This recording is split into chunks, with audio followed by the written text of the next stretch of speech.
The knocking on my door at 2 in the morning wasn't gentle. It was desperate, frantic, the kind of sound that jolts you awake with your heart already racing. I stumbled out of bed in my small apartment in Portland, Oregon, pulling on my robe as I hurried to the front door. Through the peephole, I saw her. Sephora, my identical twin sister. But something was terribly wrong. Her face was swollen on one side, blood trickling from her split lip. Her left eye was nearly shut from the bruising. She was sobbing so hard her whole body shook. I threw the door open and she collapsed into my arms, barely able to stand.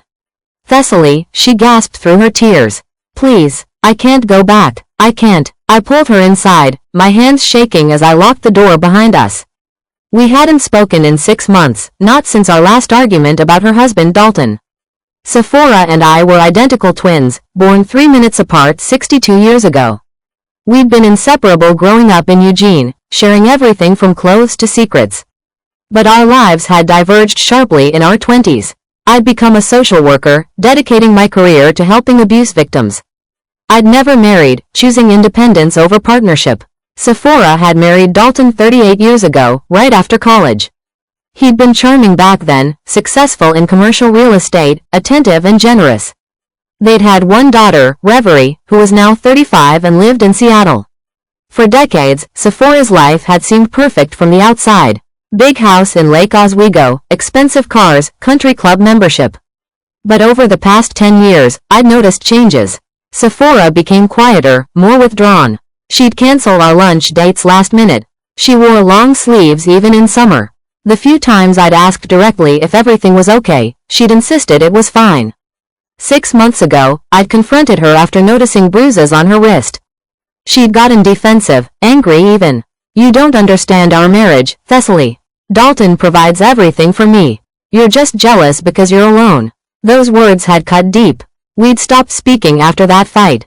Now here she was, beaten so badly she could barely speak. I helped her to my couch and got ice for her face, a wet cloth to clean the blood. "What happened?" I asked gently, though I already knew. Dalton had finally gone too far. Sephora's voice was hoarse from crying. "He found out I'd been hiding money. Just small amounts from grocery shopping, saving up in case I ever needed to leave. He went through my purse tonight and found the envelope with $300. She touched her swollen face carefully. "He said I was stealing from him.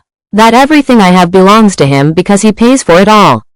The story poured out of her between sobs. The abuse had started slowly about 8 years ago, right after Dalton's business hit some financial troubles. First it was verbal, calling her stupid and worthless. Then controlling, monitoring her phone and emails. The physical abuse began 3 years ago. A shove during an argument. A grab that left bruises. Escalating to slaps, then punches. Tonight had been the worst. He'd beaten her with his fists, thrown her against the kitchen counter, kicked her when she fell. "I thought he was going to kill me," Sephora whispered. "For the first time, I actually thought this was it. He was going to kill me and I'd never see Reverie again." She'd managed to escape when Dalton passed out drunk after the beating. She'd driven straight to my apartment, the only place she could think of. "Does Reverie know?" I asked. Sephora shook her head. "She lives in Seattle. She thinks everything's fine. Dalton's always so charming around her, and I've hidden it so well. She'd never believe me if I told her." That broke my heart. My niece had no idea her father was a monster. "We need to call the police," I said firmly. "Get you to a hospital, document these injuries, file a report." But Sephora grabbed my hand with surprising strength. "No, you don't understand. Dalton has connections. His golf buddy is a police captain. His lawyer is one of the best in the state. He'll make it look like I'm lying, or crazy, or both. He's already told me 1,000 times that no one would believe me over him." I'd heard this before in my career, the calculated manipulation abusers used to trap their victims. But this was my sister. "Then what do you want to do?" I asked. Sephora looked at me with something I hadn't seen in her eyes for years. "Determination. I want to leave him. But I need time to do it right. Get my documents, access the bank accounts I'm entitled to, protect myself legally. If I just disappear tonight, he'll hunt me down. He's told me that too. He says he'll find me anywhere I go." She was right. Dalton was wealthy, connected, and vindictive. A simple restraining order wouldn't stop him. "How much time do you need?" I asked. Sephora calculated mentally. A week, maybe 2. Reverie's coming to visit next weekend. I need to tell her the truth in person, get her support. And I need to meet with a divorce attorney who specializes in abuse cases, someone outside Dalton's circle. The problem was obvious. Dalton would be looking for her. He'd call her phone, check her credit cards, contact anyone who might know where she was. That's when the idea hit me. We were identical twins. At 62, we still looked remarkably similar. Same height, same build, same facial features. Sephora's hair was styled differently than mine and she wore more makeup, but those were superficial differences. What if I went back? I said slowly. Sephora stared at me. What if we switched places? I go back to your house as you. You stay here and do what you need to do. He won't know the difference. The plan sounded insane even as I said it, but it made a twisted kind of sense. I'd spent 30 years working with abuse victims. I knew the patterns, the manipulation tactics, the legal processes. And I knew how to document evidence. If I could get inside that house as Sephora, I could gather proof of the abuse. Financial records showing his control. Photos of the house showing damage from his rages. Maybe even recordings of his threats. Sephora was shaking her head. Thessaly, no. He's dangerous. You saw what he did to me. I can't let you put yourself at risk. But I'd already made up my mind. I'm not you. I won't react the way you do. I won't be afraid of him. And if he lays one hand on me, I'll have him arrested so fast his head will spin. I have friends in victim advocacy, connections to police who actually care about domestic violence. I pulled out my phone and called someone I trusted completely. Nadine Torres, a detective in the Portland Police Domestic Violence Unit. I'd worked with her on dozens of cases over the years. I explained the situation quickly. Nadine was quiet for a moment, then said, officially, I can't condone this plan. But unofficially, if you're going in there, you wear a wire. You document everything, and you have an exit strategy the second things get dangerous. By dawn, we had a plan. Sephora would stay in my apartment. She'd use my phone to contact a specialized divorce attorney Nadine recommended, someone in Salem who had no connections to Dalton's network. She'd gather her important documents, her birth certificate and social security card, which she kept in a safe deposit box. She'd meet with Reverie when she came to visit and tell her everything. Meanwhile, I would go to Sephora's house. I'd take her phone, her keys, her wallet. I'd style my hair like hers and study her mannerisms. Nadine would provide me with a small recording device disguised as a necklace. Everything Dalton said or did would be documented. You have to be careful, Sephora warned me as she showed me photos on her phone, helping me understand the layout of the house and Dalton's routines. He's suspicious of everything. He checks my phone constantly, monitors my location. You can't make any mistakes. I studied everything about Sephora's life for the next 6 hours. Her daily routine was rigid because Dalton demanded it. Wake at 6, make his breakfast, have the house spotless before he left for work at 8. She wasn't allowed to leave the house without telling him where she was going. She had to answer his calls immediately or face interrogation. Her credit card had a low limit that he monitored. It was a prison disguised as a marriage. At noon, I drove Sephora's car back to the Lake Oswego house. The neighborhood was beautiful, expensive homes with manicured lawns. Their house was a sprawling contemporary with a view of the lake. From the outside, it looked like paradise. I used Sephora's key to unlock the front door. The house was silent. Dalton's car wasn't in the garage, which meant he was at work. Perfect. I had time to explore and prepare. The kitchen showed signs of last night's violence. A dented cabinet, broken glass swept into a corner. I walked through each room, my social worker instincts cataloging evidence. In the master bedroom, I found Sephora's closet. Long sleeves dominated the wardrobe, even summer clothes designed to hide bruises. In Dalton's nightstand, I found something chilling. A handgun, loaded. My blood ran cold. Abusers with access to guns are 5 times more likely to kill their partners. This situation was even more dangerous than I'd realized. I photographed everything with Sephora's phone, sending the images to a secure cloud storage Nadine had set up. In Dalton's home office, I found financial documents that revealed his control. All accounts were in his name only. Sephora had no access to their money beyond the small allowance he gave her. Credit cards had been canceled. He'd systematically eliminated her financial independence. At 5 o'clock, Sephora's phone rang. Dalton. My heart hammered as I answered, trying to match Sephora's subdued tone. Hello? Where the hell have you been? Dalton's voice was sharp, angry. I came home at lunch and you weren't here. Your car was gone. I kept my voice small, apologetic, the way Sephora had taught me. I went to the store. We needed groceries. I didn't give you permission to go anywhere. And you didn't answer when I called at noon. The recording device around my neck captured every word. I'm sorry. My phone was in my purse. I didn't hear it. Dalton was silent for a long moment. I'm coming home early. You better be there. He hung up. I had 30 minutes to prepare. I checked my appearance in the bathroom mirror. The resemblance to Sephora was uncanny. Same face, same hair now, similar clothes. But my eyes held something hers had lost. Strength. Dalton arrived at 5:30. I heard his car pull into the garage, heard his footsteps approaching. My hand instinctively went to the recording device, making sure it was active. He walked into the kitchen where I was preparing dinner, exactly as Sephora had instructed. She'd told me he expected dinner ready by 6, his drink poured, the house perfect. Dalton was a tall man, well-built from his gym routine, dressed in expensive business casual clothes. He might have been handsome if not for the coldness in his eyes. He looked at me, and for a moment I thought he knew. But then he just grunted. About time you were home. This house was a disaster this morning. He was referring to the evidence of his own violence from last night. I bit back the response I wanted to give. I'm sorry, I said instead. Dalton walked to the liquor cabinet and poured himself whiskey. He downed it in one gulp and poured another. This was his pattern, Sephora had told me. Drink until the anger came out. You embarrassed me last night, he said suddenly. I kept my hands busy with dinner, my back partly to him. How did I embarrass you? Hiding money from me, sneaking around, making me look like I can't control my own life. His voice was rising. Everything you have, I gave you. This house, your clothes, your food. All of it mine. And you tried to steal from me. The recording captured every word of his twisted logic. I wasn't stealing, I said quietly. I was just saving a little. Dalton moved closer. I could smell the whiskey on his breath. You don't get to save anything. You don't get to do anything without my permission. When are you going to learn that? His hand grabbed my arm, the same way he'd probably grabbed Sephora 1,000 times. But I wasn't Sephora. I turned and looked him directly in the eye. Take your hand off me. Something flickered in his face. Surprise. Sephora never challenged him. What did you say?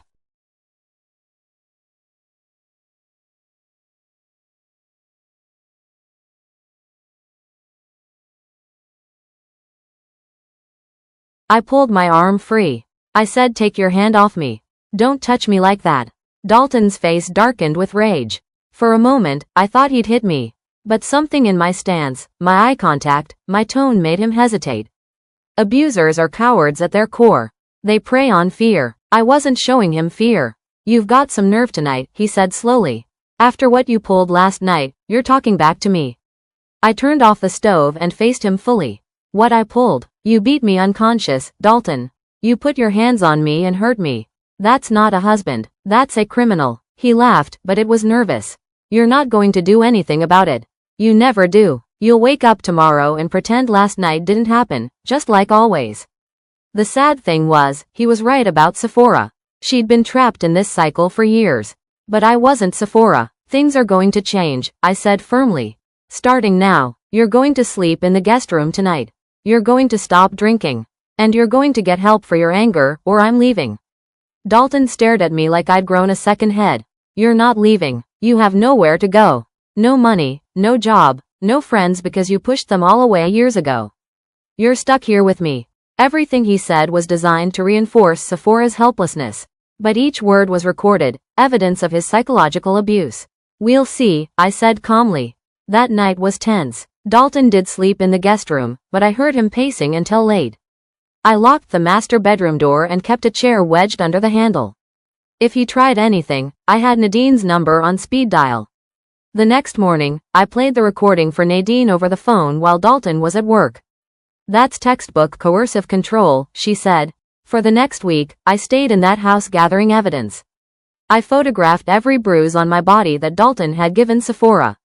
I recorded 3 more conversations where he threatened and demeaned me. I found emails on his computer showing he'd been diverting marital assets into hidden accounts. He'd been planning to leave Sephora penniless if she ever tried to divorce him. On day 6, Reverie arrived from Seattle. She was a beautiful woman who looked like a younger version of Sephora and me. She hugged me at the door, not knowing she was embracing her aunt instead of her mother. "Mom, you look different," she said, studying my face. "More confident or something." This was my moment. "Reverie, sit down. We need to talk about your father." For the next 2 hours, I showed her everything. The photos, the recordings, the financial evidence. I watched my niece's face crumble as she realized her childhood had been built on a lie. "All these years," Reverie whispered. "All the times Mom wore long sleeves, or canceled plans, or seemed sad. It was him." She looked at me with tears streaming down her face. "Why didn't she tell me?" "Because she was protecting you," I said gently. "And because your father convinced her no one would believe her. That's what abusers do." Reverie's grief turned to anger. "Where is she? Where's my real mom?" I made a decision in that moment. "She's safe. She's been staying with me while I gathered this evidence." We switched places so she could get away and prepare to leave him properly. Reverie's eyes widened as she realized she'd been talking to me, not her mother. "Aunt Thessaly?" I nodded. "Your mom needed time and protection. This was the only way." Reverie grabbed my hand. "What do we do now?" "Now we make sure your father faces consequences for what he's done." That afternoon, with Reverie as witness, we met with the divorce attorney Sephora had been consulting. Attorney Lowell Pritchard specialized in high-acid divorces involving abuse. He reviewed all the evidence I'd gathered. The recordings, the financial documents, the photographs, Reverie's testimony about her father's behavior over the years. "This is an airtight case," Lowell said. "We'll file for divorce with a restraining order. We'll freeze the accounts so he can't move assets. We'll push for criminal charges for assault and financial exploitation. He won't know what hit him." The plan executed perfectly. The next day, while Dalton was at work, process servers delivered the divorce papers and restraining order simultaneously. Police arrived to escort him from the property. I watched from inside the house as Dalton's face went through shock, rage, and finally fear as he realized his control was gone. He looked toward the house, saw me in the window, and for a moment our eyes met. He knew. Somehow he knew it had been me, not Sephora, who'd gathered all that evidence. The legal proceedings took 8 months. Dalton fought viciously, hiring expensive lawyers and trying every manipulation tactic he knew. But the evidence was overwhelming. The recordings proved coercive control and verbal abuse. The photographs and medical records from the night Sephora fled proved physical assault. The financial documents proved he'd been hiding marital assets. In the end, Dalton was convicted of domestic assault and sentenced to 2 years in prison. The divorce settlement gave Sephora half of all marital assets, including the house. She received 3 years of spousal support. Most importantly, the restraining order was made permanent. Dalton could never contact her again. Sephora sold the Lake Oswego house and moved into a smaller place in Portland, close to my apartment. She started therapy, working through decades of trauma. Reverie visited frequently, rebuilding her relationship with her mother. The woman who emerged from that experience was stronger than the sister I'd known before. She'd found her voice again. Domestic abuse doesn't always look like what you see in movies. Sometimes it's a successful businessman in an expensive house who controls every dollar his wife spends. Sometimes it's psychological torture that leaves no visible scars. And sometimes victims stay silent for years because they've been convinced no one will believe them. Switching places with my twin sister was risky, possibly even reckless. But it worked because abusers rely on power dynamics. When I didn't react with fear, when I stood my ground and documented everything, Dalton's control crumbled. He was just a coward who hit women because he knew they'd been conditioned not to fight back. If you're in an abusive relationship, please know that escape is possible. It requires planning, support, and courage, but it can be done. Document everything. Tell people you trust. Contact domestic violence resources in your area. You deserve safety, dignity, and freedom. Sephora got her life back at 62. It's never too late. And if you have a sister, a friend, a family member who seems withdrawn, who wears long sleeves in summer, who makes excuses for bruises, please ask. Please look closer. That person might be waiting for someone to see the truth and offer a way out. Sometimes all it takes is one person who believes them to change everything. 1 in 4 women experience domestic violence. If you need help, call the National Domestic Violence Hotline, 1-800-799-7233. You are not alone. And now to the lovely viewers of this channel. Got a story? We want to hear it. Your voice matters here. Whether it's a personal experience, a revenge moment, a wild betrayal, or just an idea that could make our next story even better, we're listening. Tell us what themes you want more of. What twists keep you hooked? What hit you hardest in this story? Drop your thoughts in the comments below. The best suggestions might become our next viral story. Make sure to subscribe to the channel for more satisfying stories like this. Thanks for watching.